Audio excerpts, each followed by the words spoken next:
everyone, good morning and welcome to First Things First. I'm Jenna Wolfe, that is Nick Wright. Antoine Walker is with us this morning. What up, man? Antoine. Good to see you. Good morning. Great to see you. We got a lot of NBA to unpack on a Wednesday. We started the week, remember, wondering if the Sixers could, should, would keep both Embiid and Simmons, and after last night, I think the answer might just be yes. Let's show you. No Instagram messages from Joel Embiid last night hinting that he wanted out.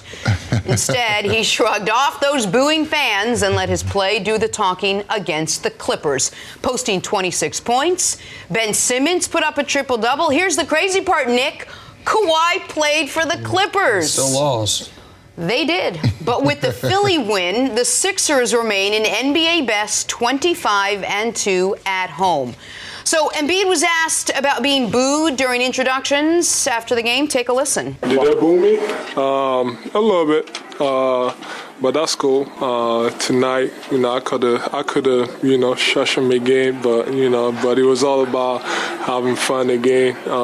Just getting back to myself. Like I said, after last game, I'm back to, doing whatever I want and saying whatever I want.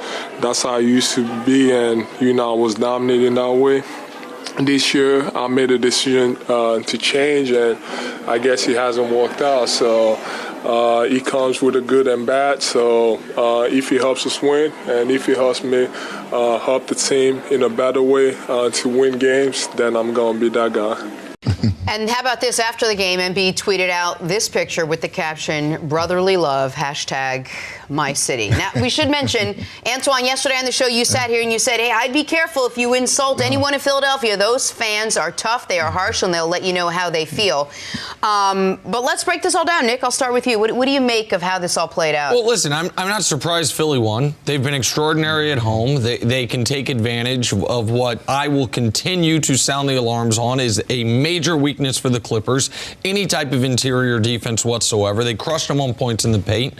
Embiid was aggressive from the beginning. Ben Simmons was working throughout the game. And then in the fourth quarter, Josh Richardson lit on fire, and they end up winning the basketball game. So we know how good Philly can be, and I think they were playing a good but not a great opponent and a flawed opponent in the Clippers. But what is so frustrating is they do have these types of performances in them, that they are, if you played all 82 games at home, they'd be on pace for 76 wins this year. They can be a dominant team, yet 40 or 36 hours ago, Joel Embiid is flirting with the competition openly, seemingly already plotting his next move.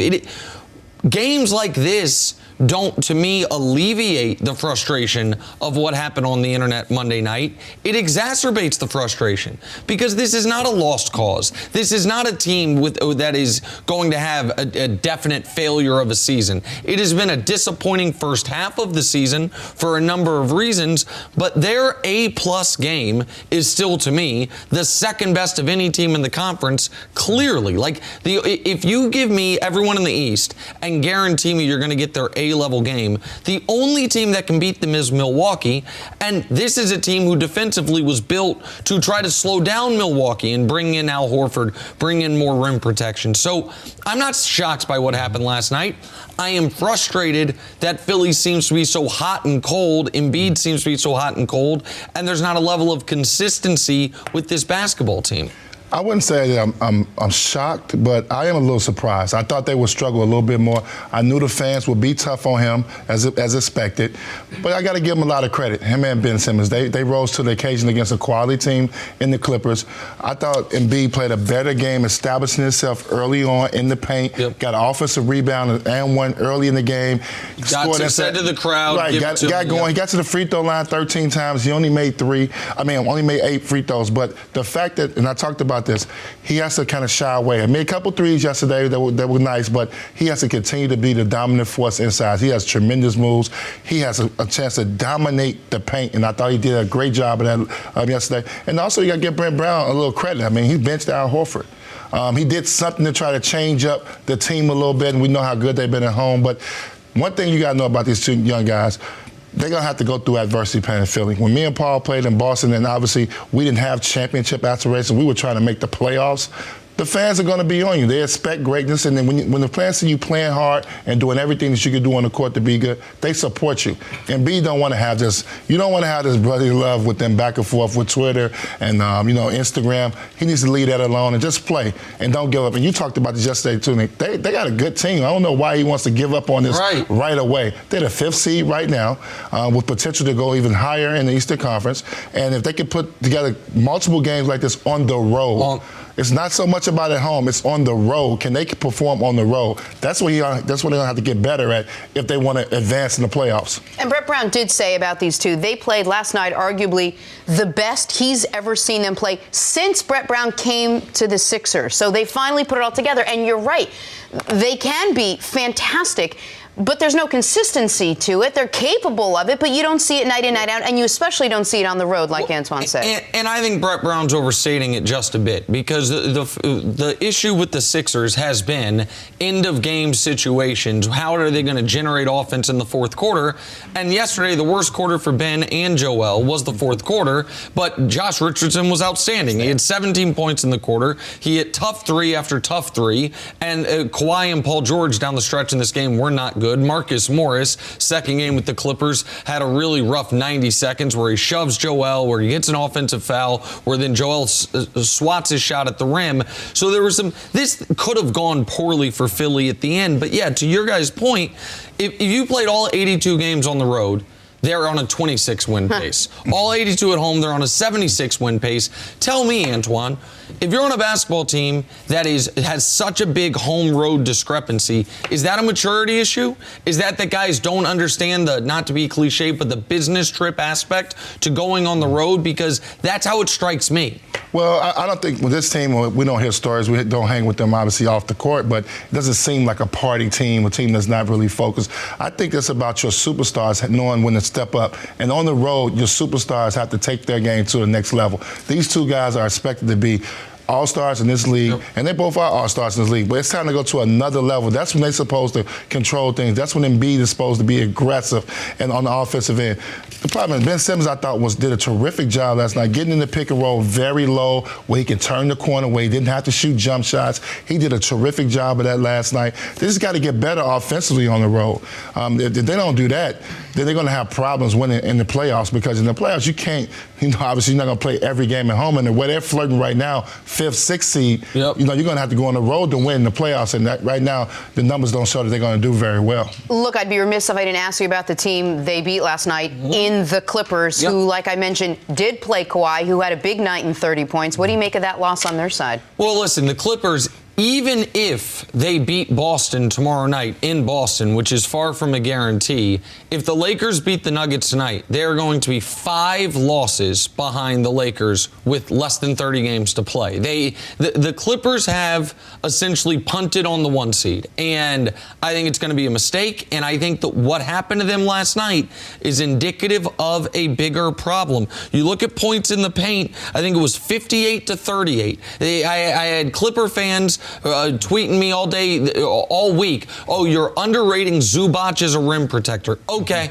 All right, show me that. Because in order for the Clippers, they have made it clear, Antoine, the regular season doesn't matter. It's about winning a championship. To win a championship, they're going to have to beat the Lakers and they're going to have to beat the Bucks, 2 teams that are dominant on the inside, even more dominant than Philly. I don't think they have the personnel for it. And they have to beat the Nuggets. I'm not going to count the Nuggets out. The Nuggets has been the last couple of years have been in the playoffs and played tough playoff series. That group and quarter they have in Denver have been together a long time. They're not going to be afraid of the moment. They're not going to be scared of Kawhi Leonard and Paul George. So they put themselves in a tough position, but they better stay in that 2-3 seed. You don't want to play the Lakers in the first round and fall to their 4th seed. So Lakers in the second round. I mean, the second round. Sorry, you don't want to play the Lakers in the second round. You want to stay in that 2nd or 3rd seed so you can see them in the Western Conference Finals. And Paul George got to play a little better. I mean, last night was bad, but he's had a bad, a few weeks now. So Paul George got to step it up.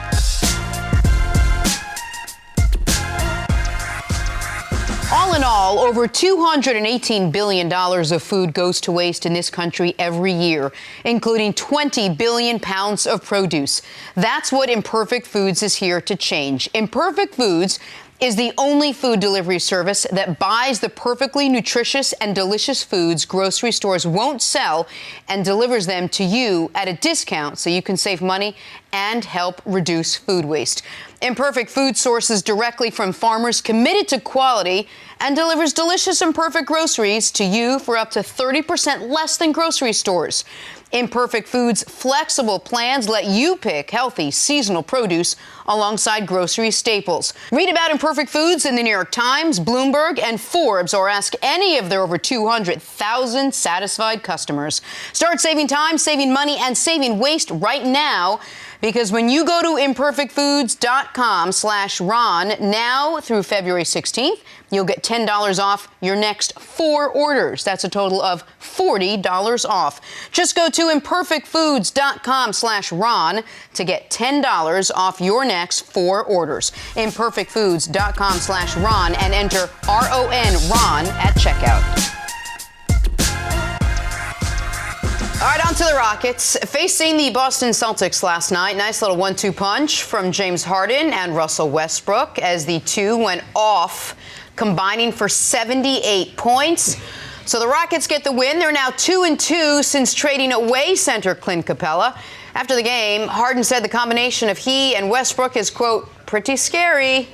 Twan, how scary are the new-look Rockets if Harden and Westbrook can keep playing like this? I don't think they're scary. I think certain teams they're going to play really, really good against. I think the Celtics match up well. Celtics are one of them. They don't have a traditional big in the middle that can control the inside. So they're going to play good against certain teams. I think they're 2-2 now with this small ball. But really the person that benefits the most from this, and you got to watch this, if you look at, is Russell Westbrook. Yep. He's getting the opportunity to be very dominant, get back to the Westbrook that we saw in OKC, the way he's getting to the rim. And actually he's even better. You got to think about it. He's averaging 5 points more this year than he did last year. He's shooting the ball better from the field, about 4 or 5 percentage points better. Obviously, he doesn't shoot the 3 well. That's still in the under. But now I love the fact he's got his free throw shooting is back up there. Which it had to be. Yeah. That made no sense when his free throw shooting went in the tank. So this has opened it up for him, and I think now that he's making free throws, I think he's more confident. His field goal percentage went up. I think last year he got caught up in shooting threes and in between shots, but now that he's got his free throw shooting back together, he's going to the basket. Harden is going to be Harden. I mean, last night we saw the Harden that we saw a month ago, getting to the free throw line, making a few threes, really being dominant, and they're going to benefit every other game. It's just different matchups is going to be different. But when they get out-rebounded by 12 and 15, they're going to lose most of those games because they're not a knockdown three-point shooting team. I mean, they made 13 last night, but I think they attempted close to 53s last night. They're gonna lead the league every year in 3-point makes, but not be close in 3-point percentage. That's your point. They're just gonna like me. I'm value shooter. Yeah, volume like shooter. Me. Absolutely right. You're gonna have a bunch of makes, but maybe a lot more misses than you'd like. All right, let me start with Russ. It is an unbelievable stat because Russ started this tear before they moved on from Capella. Because you mentioned it's 4 games without Capella, 2-2.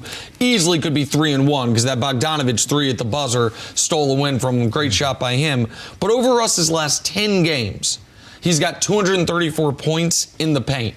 Only Shaq in the last 20 years has more points in the paint over a 10-game stretch. That's a shocking statistic. That means Giannis hasn't done it. LeBron hasn't done it. None of the Dwight in his prime. I know Dwight wasn't a big high-volume scorer, but he was still doing everything in the paint. So Russ was getting back to being the best version of Russell Westbrook before this trade, and this trade obviously opens up the court for him. What he had never played with in OKC was a bunch of shooters around him. Obviously, he had Kevin Durant around him, a great shooter, but he never had great spacing, and in OKC, you always had either Perk or Steven Adams, right, or you had some big clogging the paint. Where Russ is going to be at his best, ball in his hands, ability to attack, and if the defense collapses, kick it out. So I think that's important. The other important thing is this. There are certain players that against this Rockets team just become unplayable. Our friend of the show and a guy I once upon a time poked fun at, but I like him as a guy, Enes Kanter, just unplayable last night. Like, okay, you're not going to be able to move your feet. You are going to be played off the court. They almost, in that game against the Jazz, Rudy Gobert who's a dominant big defensively, had his struggles because he's a man without a country on the defensive end, which is where his value is if they're going to pull you away from the rim. So this obviously is the plan. This is the upside of the plan. And the defense last night, until the fourth quarter, was playing exceptionally well against Boston. The question for the Rockets is it sustainable over 2 months? Not 2 weeks, but 2 months, especially when you do have to go against Jokic potentially in round 1, LeBron and Anthony Davis in round 2, like the different bigs you're going to have to go up against. Is it sustainable for them? Well, this is a team you never want to play in the playoffs, obviously, because with the two superstars, both of them are very capable of winning the game by themselves in a playoff series. So you don't want to play against them. But I just think if they can get the wrong matchup. And if you get the wrong matchup, they're going to be bounced early in the playoffs again, unfortunately. And that could be the Lakers if they don't get seeded right. You play the Lakers early on, maybe the first or second round. You're not going to beat the Lakers. Anthony Davis is too good defensively. They'll figure it out. LeBron James, they can play small ball too with a big guy like Anthony Davis who's agile, who can control the inside. So it's just a matter of the matchups, who they get. I think obviously it's going to be an exciting brand of basketball to get Westbrook back playing at the level that he's playing at right now. And nobody's really talking about him. You know, Damian Lillard's been on this run, but he's also been on this tear too over the last 10, 12 games himself. And it's fun to see. And it's fun to see that he took the initiative to work on his game and get back to doing what we know he was capable of doing, getting his free throw percentage back to 80%, getting back and driving to the basket. And not shooting so many threes. He's shooting 2 or 3 threes less this year too as well. But it's not just a playoff matchup and playoff style that you're talking about. On a nightly basis, it's about who their opponents are, right? If they play opponent like last night where they have the ability to dominate in the paint, who doesn't have a big that can go up against him, that's where they shine. But since Clint Capella left, the teams that do have, that's kind of sort of why they're 2-2 besides that I guess the thing doesn't it depend on who their opponent is? But there's not many dominant bigs left. This is one of the reasons why, to call back to the previous discussion about Joel Embiid, why it's frustrating that he didn't take a bigger leap this year, is unless you're playing the Bucks, the Sixers, the Lakers, who is the team with the dominant traditional big that can really punish you here? Now, I know Jokic is a very good center, but he does a lot of his stuff finesse and passing and with a soft, kind of feathery touch. So it's not a guy who's going to take you down into the paint. Gobert is a really good defender, but the Rockets, if they play the Jazz again, if the Jazz want to post Rudy Gobert up 30 times, they're going to say, man, thank you, go right ahead. To me, the bigger story, and it's, again, don't want to have too much recency bias, but it is about Russ. This is the bet my friend Daryl Morey made on Russ, that Russ would have more nights like this than he had at the bad nights at the beginning of the season. That Chris Paul, as great as he's been for Oklahoma City, and he has been great for them, that Chris Paul didn't have these explosive nights really left in him, and that Russ can win you a game in the playoffs by himself, and they're just a nightmare. If you draw this team, it's like, really? For 2 weeks, I've got to, if I'm a backcourt player, I'm either going up against James Harden, who's going to trick me into fouling him, or Russell Westbrook, who's going to be going downhill 100 miles an hour the whole game. I think the trade, Antoine, just added more variance to him. I think their upside got higher, but I do think, to your point, a bad matchup, they're more likely to be upset as well. So it's kind of more boom or bust for the Rockets. Yeah, I wouldn't want to play them, though. They're the most dangerous team in the Western Conference that can make a run and really make some noise if things fall their way. And if Westbrook and Harden are on their game, they're going to be a tough out. I don't know if the seeding will fall this way, but if the Rockets trip up a bit and fall down to the 6th line, a Clippers-Rockets first-round series could be exceptional because the Clippers don't really have the big that can punish you, but you could put Kawhi on Harden if you wanted to. There's a lot of interesting things you could do there. That could be one of the better first-round matchups we've seen in the NBA in a very long time.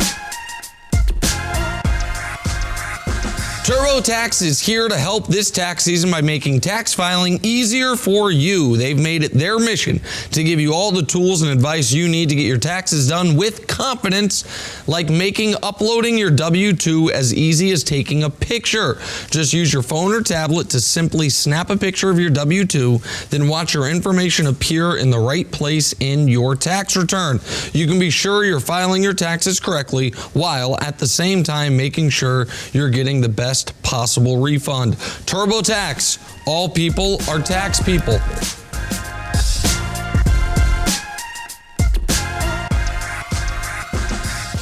On to the gift that keeps on giving. Tom Brady's indecision over where he'll take his talents next season. We know he wants to remain a starter till the age of 45. This past season, at age 42, Brady posted his fewest passing yards in a full season since back in 2010. However, one Hall of Fame quarterback still believes Brady is at the top of his game. Take a listen to Brett Favre. I hear lots of people, so-called experts, say that his age is catching up with him. I didn't see that. I saw a quarterback still able to do what he normally does, but the cast around him was not up to par. So I think his game is as good as it's ever been. His cast is, I don't want to say is not as good. I just think is inexperienced. What do you think, Chris? You agree with what Brett Favre had to say about Tom Brady? No, I don't necessarily agree with everything he said. I don't think that this is the same Tom Brady from 10 years ago. It's certainly not the same quarterback that I played against in Super Bowl 46. This is a different dude, and that's why I think there's so much variance in terms of... He's playing a lot like he played in Super Bowl 46, but it's over the whole year, and it's not against a dominant Giants defense week in, week out. Sorry. Why you got to take it there, man? But you see so much variance in terms of the opinions with Tom Brady. People want to put it on the supporting cast. People want to put it on him being over the hill, playing over 40 years old. I think it's probably somewhere in the middle. So, yeah, I don't think that we can assign the elite tag to Tom Brady anymore, even though I still think he's a very capable quarterback. So, yeah, I have to disagree with what Brett Favre said. This is not the same old Tom Brady, because if it was, we wouldn't be talking about him potentially leaving New England because he's an impending free agent. This deal would have already gotten done. The Patriots don't allow it to get to this point with him. What's the last time we saw Brett Favre on television? It was wearing one of those really cool, sharp maroon or burgundy jackets. That's right. With the NFL 100, yep. Along with Tom Super Brady. Bowl. I'm sure he's got some affinity for him. I'm sure that they, those guys talked, and Favre, a guy who was doubted late in his career, and then had one hell of a year. That year in Minnesota, I know it ended on a Brett Favre interception, essentially, but he was excellent that year. Almost won a league MVP that year. Almost took that Vikings team to a Super Bowl. So I think he wants to believe Brady can do that as well. The thing is, Brady already had that year for him. That was a couple years ago when he won league MVP, or the year after that, I guess 3 years ago when he won league MVP, or 2 years ago when he won a Super Bowl, even though he was on the downtick. But I'll be less diplomatic than Canty. Favre's out of his mind. Favre, he is the worst version we have seen of him since his first couple years in the league. Can we show the graph? I love this graph because it's just to me unimpeachable. That is completion percentage, passing yards, yards per pass, and passer rating. Everything that matters for a quarterback. And that's 16, 17, 18, 19. You buying that stock? You think that stock's all of a sudden about to rebound? And the scale, the y-axis, if you will, is ranking in the league. So it's down in the 20s for most of the categories. Passing yards per game is the only one where he's even league average anymore. I don't want to have total recency bias, but do people not remember the playoff game at home as a favorite over the Titans? Because here's the second half of that game. 6 and punt, 6 and punt, 4 and punt in a game you're trailing, 4th and 3 at the 47-yard line. Coach doesn't trust you. 4 and punt, 4th and 4 at the 37-yard line with 3:10 left. Coach doesn't trust you, and then a pick 6 to end your season. Man, that ain't Tom Brady. It's disrespectful to Tom Brady to say he's the same Tom Brady. We know he's not. So, no, Favre is either crazy or he's being kind to his guy, or maybe a combination of the two. You don't think Tom Brady, quickly before we move on, should be given the benefit of the doubt that he still has enough in the tank, given if he had the right weapons, the right team, the right quote-unquote help around him, he could get back to maybe not 10 years ago, maybe 3-4 years ago? Well, Jenna, I think the teams around the NFL that are going to be interested in him this offseason are giving him the benefit of the doubt. Right. We've already heard it, whether it's the Chargers, the Raiders, speculation in Dallas, although I think that's far-fetched. But, I mean, the fact that so many teams are interested in a quarterback that'll be 43 years old, I think everybody is willing to overlook what happened this past year and see if Tom Brady still has a little bit of magic left. He's talked about playing until he's 45 years old, so I think teams are going to take him at his word and give him an opportunity. The only thing that I would say about this saga and how it's going to play out is that I know that the New England Patriots are not going to set the market for Tom Brady, and so he'll have a higher offer somewhere else. The question is, would he be willing to go to that other place? I'm saying that that's probably doubtful, but I think teams are willing to give him the benefit of the doubt.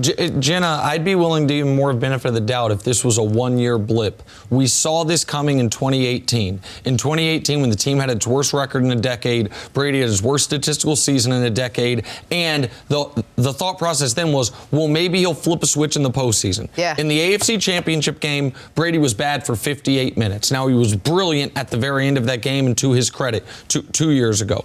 And in the Super Bowl, he was bad in that game. He made one big throw the entire game. They scored one touchdown in that football game.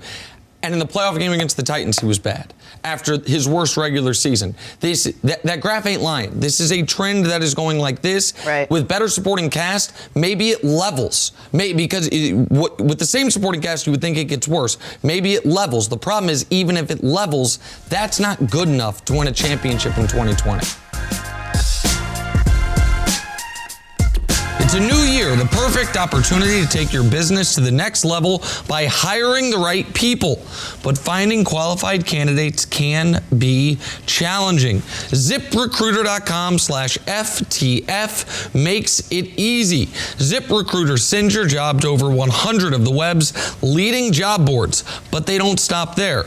With their powerful matching technology, ZipRecruiter scans thousands of resumes to find people with the right experience and invites them to apply to your job. As applications come in, ZipRecruiter analyzes each one and spotlights the top candidates so you never miss a great match. ZipRecruiter is so effective that 4 out of 5 employers who post on ZipRecruiter get a quality candidate through the site within the first day. And right now, our listeners can try ZipRecruiter for free at this exclusive web address, ZipRecruiter.com/FTF. That's ZipRecruiter.com/FTF. ZipRecruiter.com/FTF. ZipRecruiter, the smartest way to hire.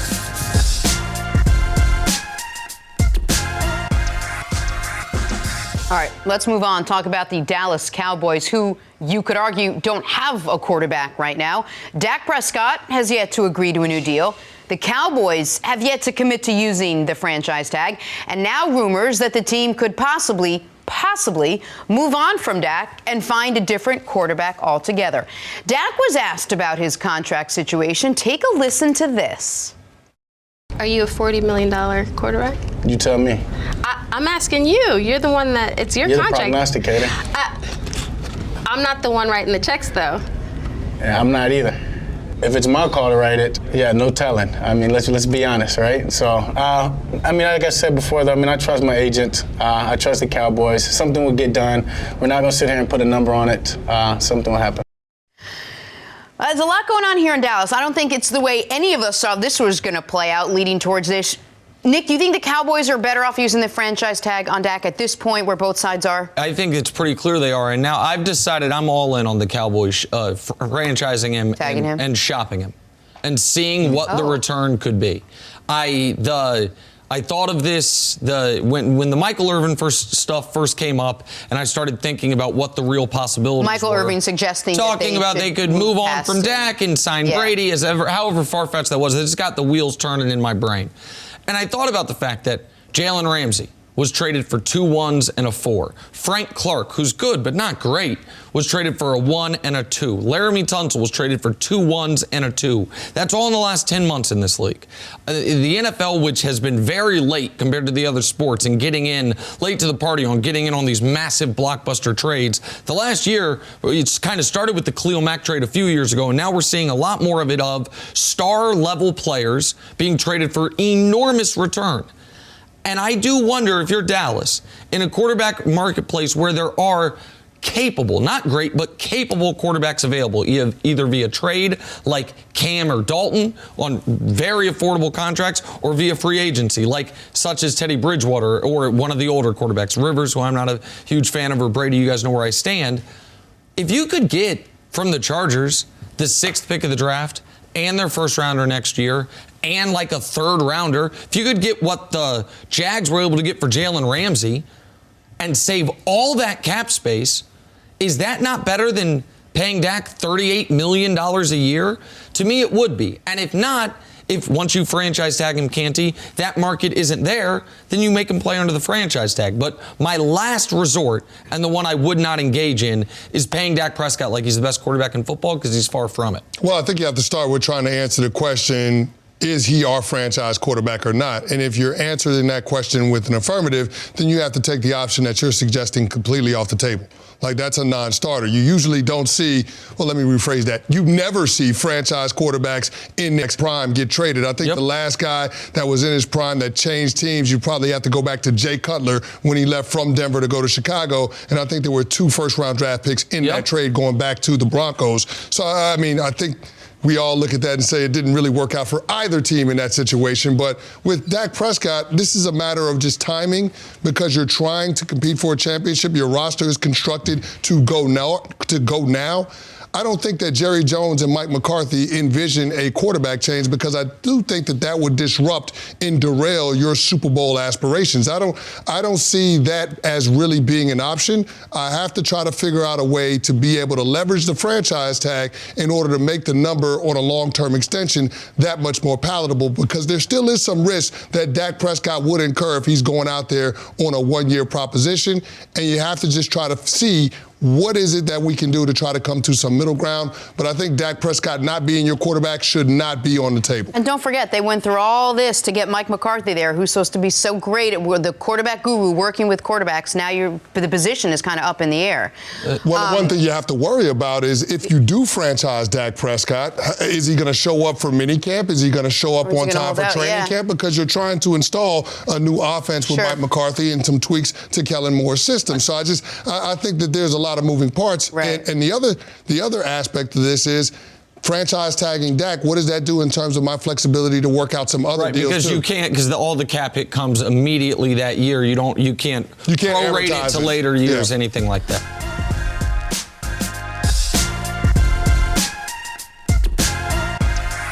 Back here, first things first, with Chris Canty. We're talking about the Cleveland Browns, a team hoping to bounce back after a disastrous season last year.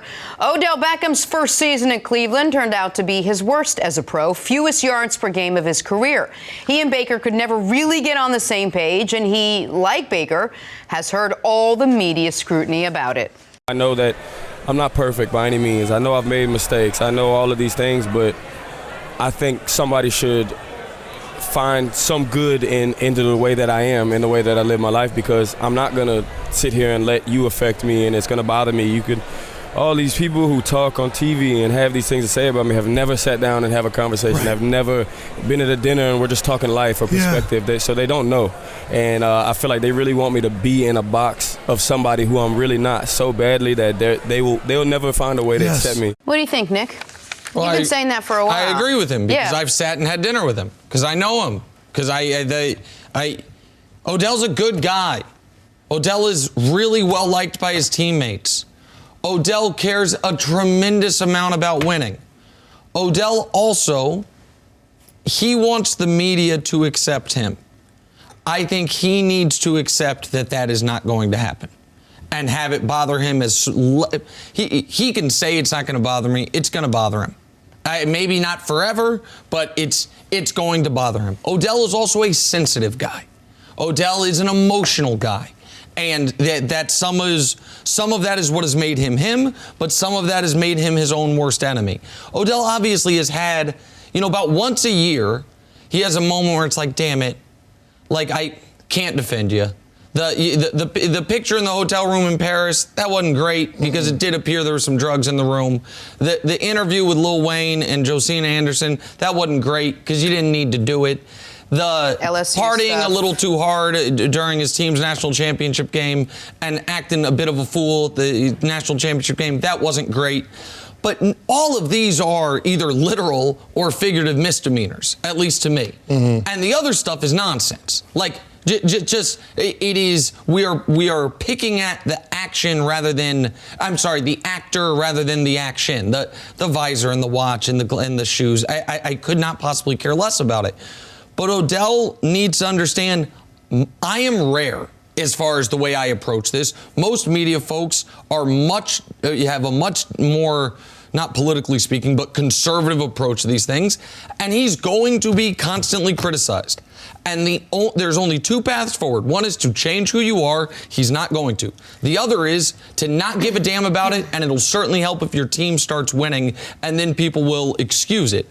I don't know if Odell actually can accept that he's not going to be accepted, but until he does that, he's going to get a lot of criticism that's going to hurt him, whether he wants to admit it or not. Well, here's the thing. When it comes to Odell, he's one of the best to do what he does in the National Football League. He's one of the biggest superstars the game has had in the last 4 or 5 years. And so along with that comes a different degree of scrutiny. Similar to what we talked about last week with Kevin Durant, I don't think it's an apples-to-apples conversation. But I do think Odell and his lack of overall awareness, especially with certain situations, has gotten him in trouble with the media. You talked about some of the incidents. I would throw in the boat trip with that. The incident after he scored a touchdown in Philadelphia where he's acting like he's peeing like a dog, where the owner has to explain that celebration to the media, and it embarrasses him. So I think there are certain things that are inexcusable for a player with that type of platform, and I think Odell has to do himself a solid and try to keep himself away from those things, try to avoid those certain situations because you know what's going to come along with it. I don't think Odell is a bad guy. I think he's a solid sports character individual. I actually think he's personable when you get him away from the football field. But in terms of the things that he's done, there are certain things that are hard to explain, and I think that's where he gets tripped up with the media. It's not that there's certain things that's hard to explain, but you can't just brush off. I mean, here's 1, 2, 3, 4, the 5 things: the hotel room incident, the interview with Lil Wayne, the LSU, the throwing the money, the slapping the security guard, the boat trip, the dog celebration. They're all things. So you can't come out and say, wait, let me just finish. You can't just come out and say, I think the media is against me. I mean, the media wouldn't be against you if there was nothing to be against. The media, did they overblow the visor? Perhaps a little bit, but you keep fueling the fire by doing certain things. And if you want to say that it was overblown for the visor, the pants, the shoes, sure. These are things that are not overblown. 1 or 2 maybe, but there's 5 of them. Okay, so the boat trip to me, total nonsense. Okay, take the boat trip off. Okay, well, that's the start of it. I'm old enough to remember Tony Romo going to Cabo before a playoff game. Didn't work out well for us. I was actually on that team. Okay, and again, just putting that out there. Right, but I do not think you guys lost because Tony Romo went to Cabo. Well, here's the thing. I don't think you needed the distraction of it because that was a conversation in real time. I was actually in that locker room. That was something where other players had to answer questions about your quarterback's bye week. Right, and so that ain't great going into a divisional round game. No, I respect that and I appreciate that. To me, some of this stuff, though, becomes a snake eating its tail, where it's not good because it's a distraction. It's a distraction because it's not good. Like, there's nothing inherently wrong with either of these things, but because the media has an approach, the media in general has an approach different than mine, it becomes a story when I don't think that should have been a story, or the boat trip should have been a story. Okay, the hotel room, I don't want to go through the hotel room with drugs, the behavior at the LSU. Okay, so again, we can go tick for tick on it. Listen, people can they can clutch their pearls on this stuff, and hold on, now let me finish. Sure. They can clutch their pearls on this and act like we are shocked that a young, rich, famous pro athlete in his offseason might be having a random, seemingly sexual encounter with drugs in a room, even though that has been the story of young, rich pro athletes since there have been athletes. I would argue, Jenna, I can. Here's the thing. Here's the difference here. And I respect your opinion on this. But you can't convince me that my outlook on this is wrong. It's just different. It is the idea that folks on the Odell thing, one of the reasons I get passionate about it is I empathize with him in this regard. People want my commentary to go in the same box they want his actions to go in. I think the general public is wrong. I think the idea that what Odell did in Paris has anything to do with whether or not he can be a great football player is nonsense. I think everyone has lost their damn minds on that. I think there is just we accept it as a fact, and so we say, well, we must then criticize it, even though off camera, off the air, off radio, everyone says, well, of course, there's dozens of athletes who are in drugs with a hotel room with someone, an Instagram model. That's part of the reason you practice so hard, to have those moments. But everyone says that privately, but publicly we have to be these scolds. I won't do it. The advice I would give Odell is to recognize the media is not going to go through a massive paradigm shift over the next 10 years of his career.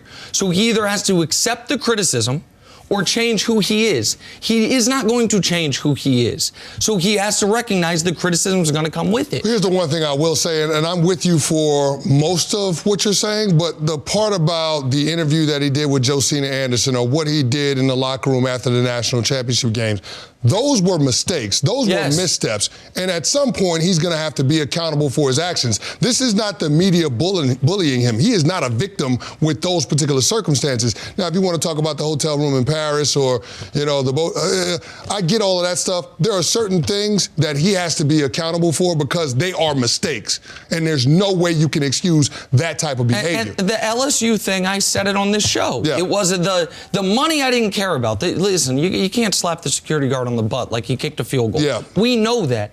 But there are certain guys we allow to make mistakes and to grow. There are certain guys who we simply say, you are good for our television show.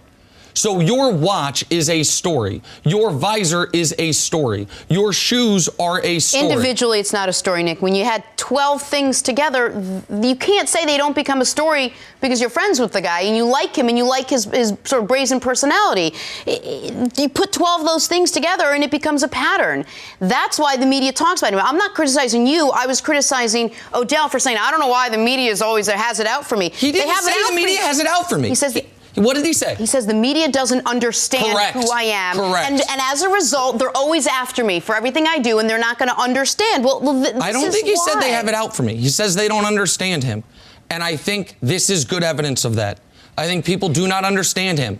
I think, listen, we can spend all this time on a great player's misdemeanors if we want to, and we can brush under the rug other great players' actual felonies.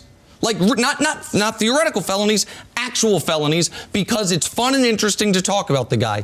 And I can say, as someone, whether I knew him or not, say, man, that would be frustrating if I were him. If I know there are star wide receivers celebrated who are bad guys, and I'm immature, and I like to party a bit, but I care about winning, and my teammates love me, and I'm always lumped in with these actual character issue people, it would piss me off if I were him. And on his behalf, I will continue to be angry about it. And until he actually does something that is a real bad act, I think we talk about him unfairly. And I think he's a superstar player. And he had a terrible year where he had 1,000 yards when his quarterback was one of the 3 worst quarterbacks in football this year. No, I don't think anyone can doubt. Forgotten. He is just, no one's doubting what he obviously does on the field.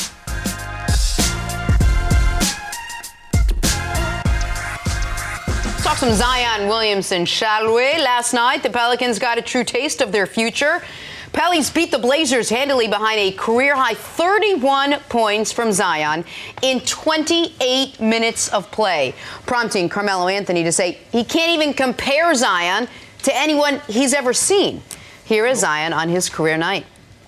I expect to make an impact, but I don't expect to do nothing like this. Just kind of look to come in, just kind of fit in, just not try to mess up. But my teammates and coaches are always pushing me, saying no, like be outside the box. At the end of the day, I'm 19. I have a lot of room for growing, so I will mess up. I'm not perfect. I will have bad games, but I'm just gonna learn from them. That is what I want to bottle. That, I know I'm going to make an impact. I didn't realize it was this much. I'm only 19. I want to learn. I want to just bottle all of that sort of approach to how he's going to start his career. But when you look at what he's been able to do so far in, 9 games that he's played so far in the NBA, has he actually exceeded his sky-high expectations? I think for most people he has. And to me, this is great. It's just perfect. Because I'm old enough to remember 3 weeks ago when the narrative was, Pelicans made the wrong pick, man. Ja Morant's going to be the best player because Zion hadn't played yet, and people couldn't be bothered to remember his annihilation of college basketball in his 1 year at Duke. And listen, Ja's awesome. Ja's carrying the Grizzlies potentially to the playoffs, which nobody saw coming, and credit to him. But Antoine, right now today, if you were a GM and the whole league were available to you, contracts, forget contracts, it's just you get this player for the next 10 years. Giannis is the number one pick in that circumstance. Zion and Luka, or Luka and Zion, are the next two guys off the board. He is, to me, already established that. He has already established that moving forward. He is a foundational superstar, and without projection, just right now, I don't know there's 25 better players in the league this moment. His efficiency is unbelievable. His ability to get to the rim at will is unbelievable. And he is just learning as he goes, and he still only had one bad game. So I thought he'd be 23-10 his rookie season, and he's projecting a little fewer rebounds, but points-wise right in that range. And this is exactly who he looked like he was going to be to me coming out of Duke. I heard Melo say he couldn't really compare him to nobody after playing against him. I got a small sample size of the real Charles Barkley. I played against him his last 4 years when he was not the same, obviously. But he's the Charles Barkley of this era. If you really look at his body type, he's an undersized power forward. The way his ability, his athletic ability speaks for itself. His going one-on-one, coast-to-coast to be able to finish, to make the correct play.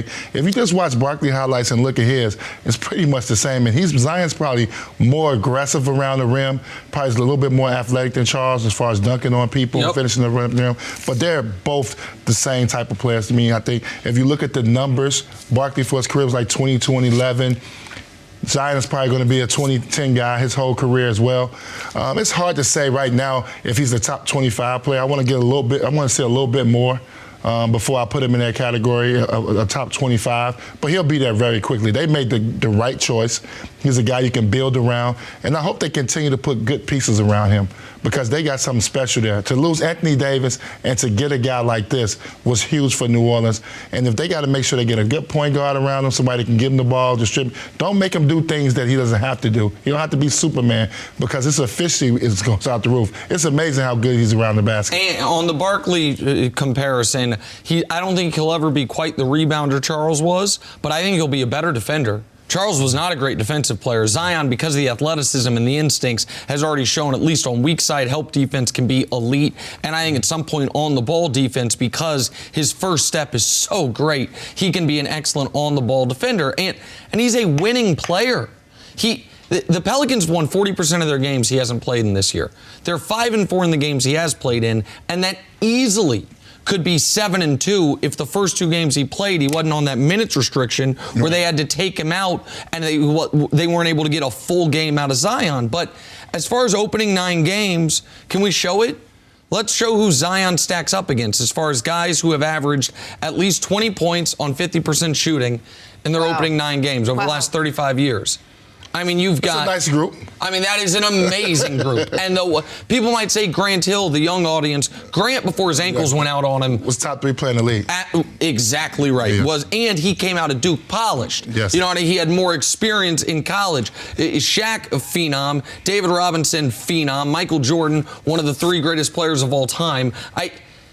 What Zion's doing is, it's not unprecedented, but the people who have set the precedent are some of the greatest players we've ever seen. Do you think everyone's on board? Do you think that that's sort of a unanimous, agreed upon sort of value of where Zion is right now? I mean, why isn't everybody on board on how good he is so quickly? Well, I think everybody's worried about his conditioning and whether or not he's going to be in shape and be able to maintain. But he's 19 years old. I don't even worry about that. He'll get that. He'll figure that out.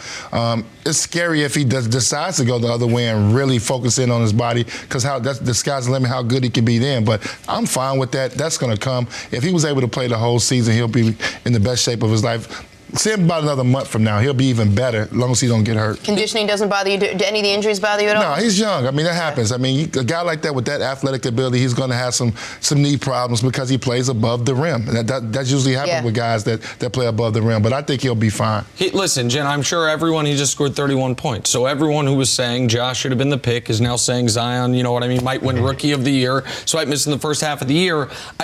Some guys profile out. There are certain guys where the story, it's like, wow, didn't see that one coming, and those are great stories. But it's also a great story when it's like, oh, since he was 15 years old, he's supposed to be this.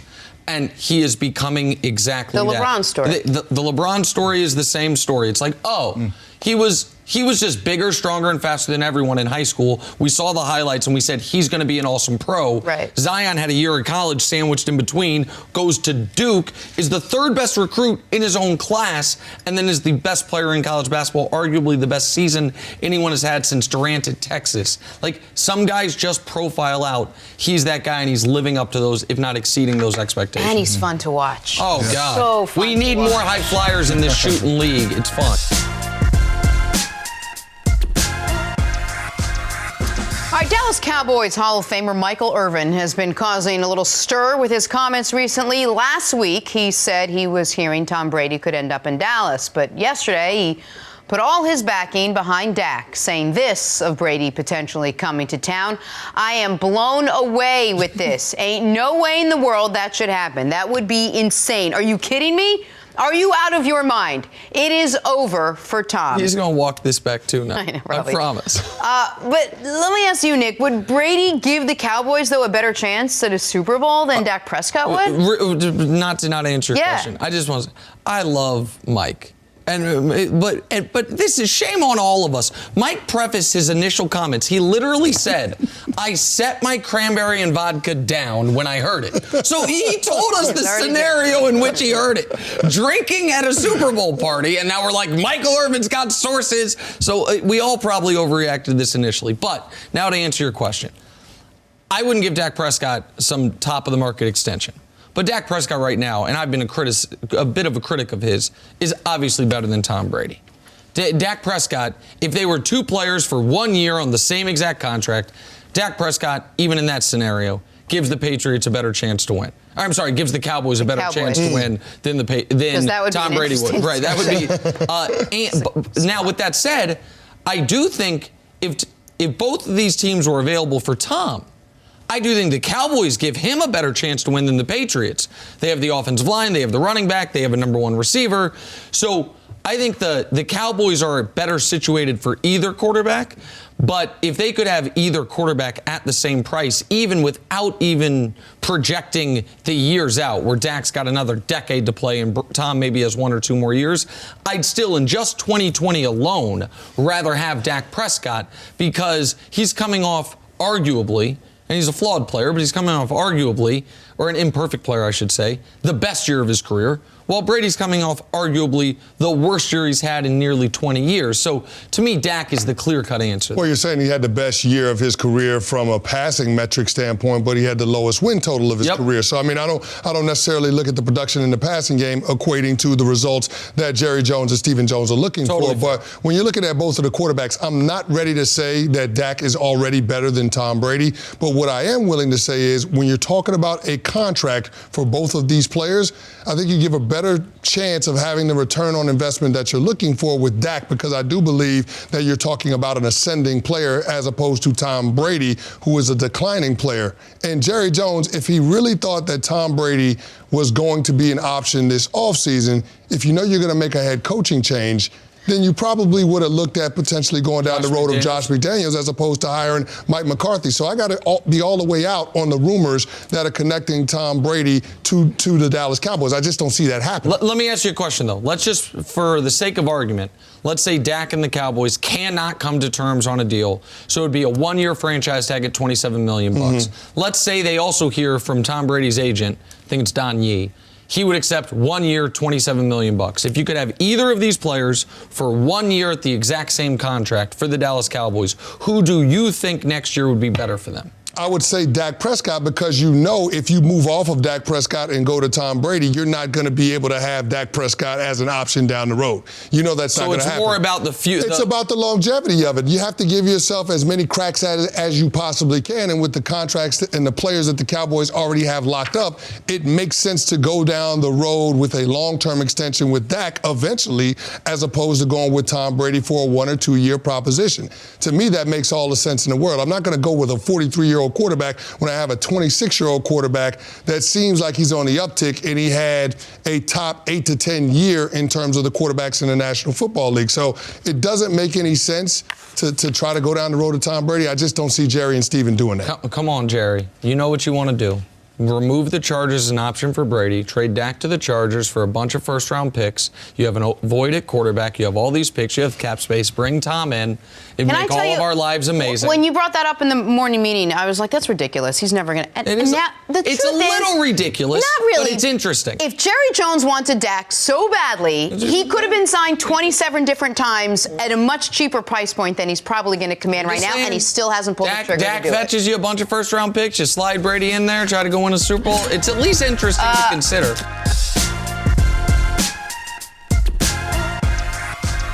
The supposed contending Clippers played the supposed dysfunctional Sixers last night and lost. Kawhi did his part, dropping 30 points, 9 assists. It was not enough. Clippers now in third place out west, now 4 games from the first place Lakers. Twan, will not contending for the top seed, you think, come back to haunt the Clippers? I don't think so, because obviously if they stand the second or third seed, they'll play in the Western Conference Finals in L.A., so that it won't probably really bother them in that sense. I just think what the problem with the Clippers is the lack of guys not playing, to me, shows up from time to time, and especially in big games. Late game situations, not the organization, because I play for Doc. I know Doc is probably not practicing a lot. They're probably doing a lot of dummy offense. They're probably doing a lot of individual work. So they don't have a lot of 5-on-5 continuity. And when you add big pieces like Morris, you got to get up and down and have some real practices. Now you got an all-star break coming. So I think they're doing so much of trying to keep everybody healthy going into the playoffs. You got to build some type of team continuity. And that's why I like the Lakers and what LeBron and them are doing over there. They're playing, getting some team continuity. So come playoff time, it's just second nature. So I think they're hurting themselves by so many guys sitting out. I don't understand the load management. That's not something I'm with. I'm old school. I'm into playing. I think, obviously you get paid to play. I love to play. I didn't like to practice. I didn't like to practice. I don't like 3-man weave and the defensive shuttle drills, but you tell me play 5-on-5, I want to play. And I don't understand that. So I have a whole different take on that load management. But if they're going to continue to get better and better and want to beat the Lakers in the 7-game series, they're going to have to start playing against some continuity, because they got pieces that miss too many games. And if they want to get to the Lakers in the Western Conference Finals, the Lakers are 5 losses clear of the Clippers. And if they win tonight against the Nuggets, they'll be 5 losses clear of the field in the Western Conference with 30 games to play. They will have all but locked up the 1 seed. The 1 seed in the West is, to me, drastically different than the 2 seed, because the Grizzlies are a nice story, but they are not a real threat to anybody. 5, 6, 7, whether it's Houston, OKC, who's been one of the surprise teams, Dallas, which has been awesome when Luka has played, those are going to be tough series out west, that while the Lakers will get their rest when they sweep the first round opponent, and whether it's Memphis, if the Pelicans climb up there, if Portland gets there, that's a sweep. That is a 4-game, 1-week sweep, while everyone else is in some type of war. And I also think when we have so much of the Clippers' optimism, in fact, nearly all of it comes from 2 places. One is, 2-0 against the Lakers. I can't say a single thing about the Clippers without Clipper fans tweeting me 2-0 against the Lakers. You're hanging your whole hat on 2 quarters, not 2 games. The first game's tied at the end of the third quarter. Second game tied at the end of the fourth quarter. In fact, the Lakers had a lead with 6 minutes left in that. Now, the Clippers played better in those closing quarters, and credit to them. But that is a lot of faith you're putting in on the tiniest of sample sizes. And the other question I have for you, Antoine, is, while no one can deny how excellent Kawhi was in the postseason last year, do we now think we have drastically underrated how excellent that Raptors team was? The Raptors, before he got there, won 59 games. The year he was there, won 58 and won 17-5 in the 22 games he set. The Raptors team this year is on a 15-game winning streak, on pace to win 60 games. That, I understand Kawhi was excellent in the whole playoff run, essentially. But I do think we now need to start looking at it. It wasn't Kawhi and a bunch of guys that won a championship last year. It was a great team, which to me also makes you question, is Kawhi going to have this playoff switch all of a sudden and carry a team? Was he actually carrying a team, or was he the best player on a really good team last year? He was the best player on a really, really good team that already had playoff experience. The only problem they had LeBron James in their way. Yep. And if you watch the Eastern Conference, they couldn't get past LeBron James. DeMar DeRozan was playing at the best he's ever played in his career. He was one of the premier two guards in the league. And obviously when they played against LeBron James, they couldn't get over that hump. Now you get a guy like Kawhi, who's had success against LeBron in the finals, guarding him and doing some things. So the confidence level, I think, was a little bit higher. Obviously, LeBron wasn't there in the Eastern Conference, but I thought they felt very good about their chances of getting to the finals, and that's why they made the move for Kawhi, because they probably needed a star that's kind of been there before. DeMar DeRozan couldn't really get you over that hump. But no, Kawhi Leonard's played on all great teams. Well, he got a chance to play with Duncan, Tony Parker, Ginobili when he came in. Obviously, the Toronto team has been very good, and the team they're assembled right now with the Clippers is very good. It's not a guy like a LeBron James in 2007 that went to the finals by himself and took a team that... Or LeBron 2 years ago, after the post-Kyrie trade, same situation. It's two different types of situations, and obviously we understand that, and I think people that know basketball understand that, not taking anything away. You got to have a little luck to win a title. Which Kawhi did with Toronto. You got to have a little luck, with Golden State. The Warriors' injuries. Yeah, of course. I would say more focusing on the injuries and those guys not being able to play. And he also played good enough. I wouldn't say he played great in the finals. He played good enough to help them get over.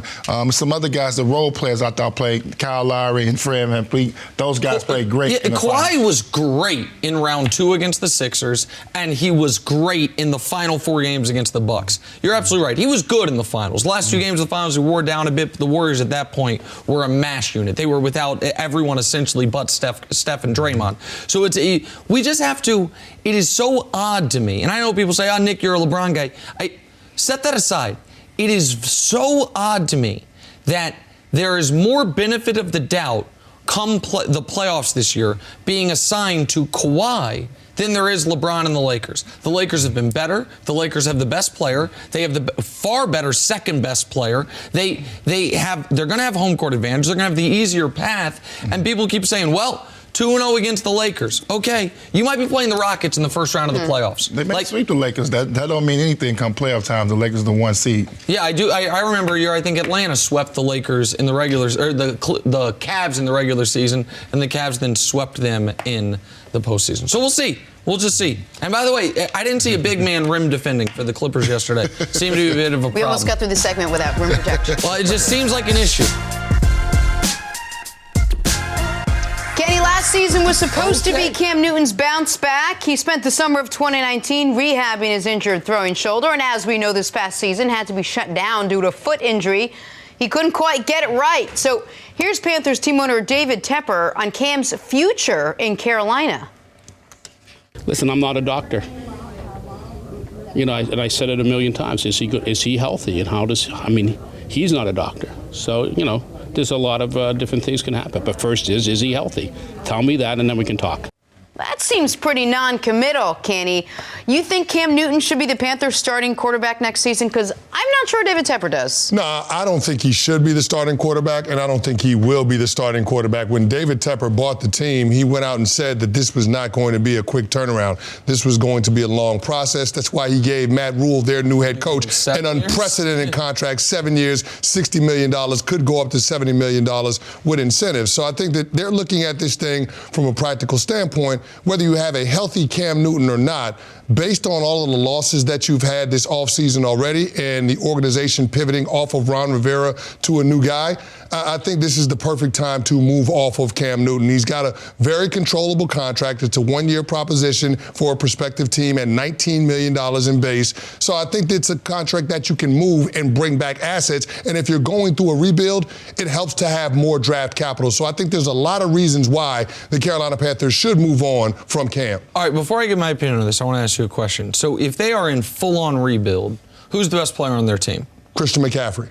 So it's a running back, and I understand he's a hybrid. He also is pass catcher, but he's a running back. Shortest shelf life, historically speaking, of any position. He's also, in short order, going to be up for a new contract. If you're in rebuild mode, what are you doing with Christian McCaffrey? Well, you probably have to move off of Christian McCaffrey. So you're trading him as well? Well, yeah, you might as well. I mean, I don't understand why you would continue to try to depreciate an asset. You know what I mean? Yeah. At some point, you're going to have to pay Christian McCaffrey. That bill is going to come due, and he's seeing what other running backs are getting around the National Football League.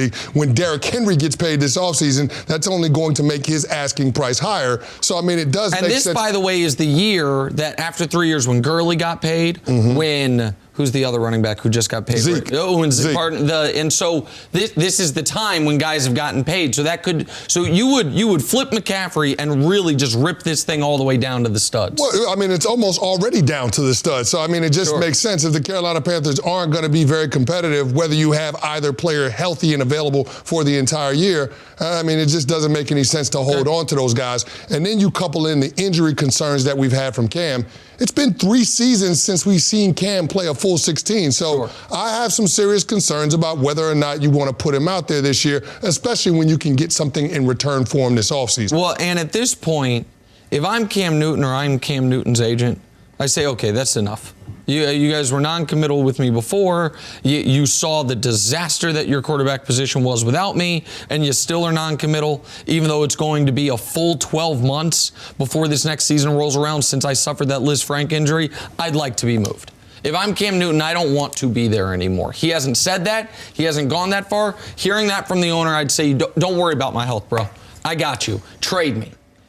Go ahead, and because you're right. It is, to me, that is a very attractive one-year trial. I don't think Cam's in a position where he can demand a new contract upon arrival with a new team, right? He would be playing out the 1 year, $19 million left on his deal, see if he can stay healthy, see if he can get back to Pro Bowl form.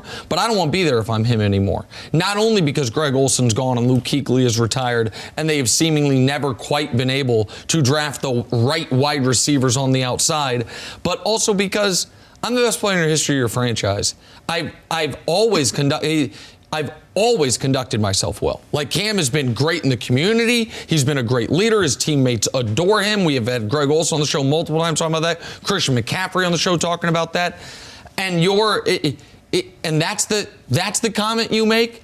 We got to see if he's healthy, which, by the way, if you are going to move off me, hurts my value. If you do just say we're going to cut you, whatever it is, hurts my value. I don't want to be there anymore if I'm Cam Newton. I've said for a year the Panthers' best option is to stick with Cam Newton. They seem to be non-committal on it. If I'm Cam, I'm non-committal on them. Because I think there are teams out there, Canty, whether it's the Chargers, whether it's the Bears, if they want to admit that Trubisky's a sunk cost, whether it's the Titans, if the Tannehill asking price gets too high. I would throw the Colts in that conversation as well. Colts would be really interesting, and you finally have Cam behind a great offensive line. Like, there's the Bucs, if I think Bruce Arians love to have Cam Newton if you decide you don't want Jameis Winston. There's a lot. The Patriots, if Tom Brady goes somewhere else, Patriots seem like the exact type of team that would trade a mid-round pick for a one-year trial of Cam Newton, even if they want to continue to develop Stidham. If I'm Cam, I don't want to be there anymore because you are publicly saying, you know what I mean? Hey, how's the marriage with your wife going? Well, we'll see. We'll see if she gets her act together. I'm not saying we're getting divorced, but I'm also not saying we're going to be together in a year. Like, okay.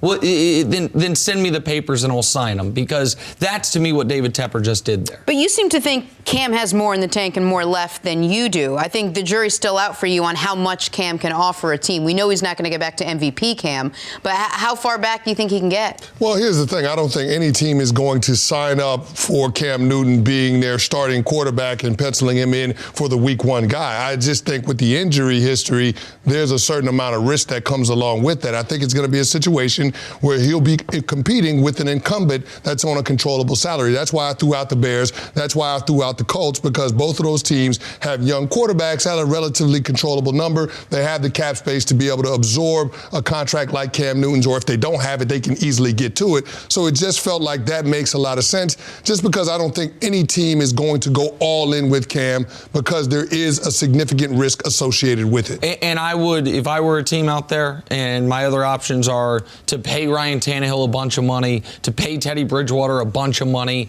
I absolutely would pencil Cam in as my week one starter. Prior to the TJ Watt hit, and I understand since then it's the shoulder injury and then the foot injury, two totally different parts of the body, two totally different injuries. Cam Newton, for all his rugged style of play, had missed 3 games in his career. So he is a guy who it felt like he was dinged a lot, right, but he found a way to be available every time, or nearly every time, prior to the end of the 2018 season and all of last season. I think Cam's still got another chapter left, and I think the Panthers will regret it not being there. You're absolutely right. I think he does have a little more left in the tank. I don't know if the Panthers will regret it, because that team seems like they're actively trying to lose for Lawrence, the guy that's right down I-85 at Clemson University. Well, that's interesting. We'll see how that plays out. But let's not forget in all of this, the team did float out there early December that they would entertain trade talks for Cam Newton this offseason. Yep. Let's not forget that happened. When somebody shows you who they are, believe them. Yep. It seems like the Carolina Panthers have shown Cam Newton that they're ready to move on. Who's my guy that I liked again? You liked Kyle Allen. Kyle Allen. Mm-hmm. Yeah, Kyle. Thank you for listening to the First Things First podcast. Remember, leave us a review and tell us what you think. Subscribe to the podcast on Apple Podcasts and catch us on FS1 Monday through Friday, 6:30 a.m. Eastern.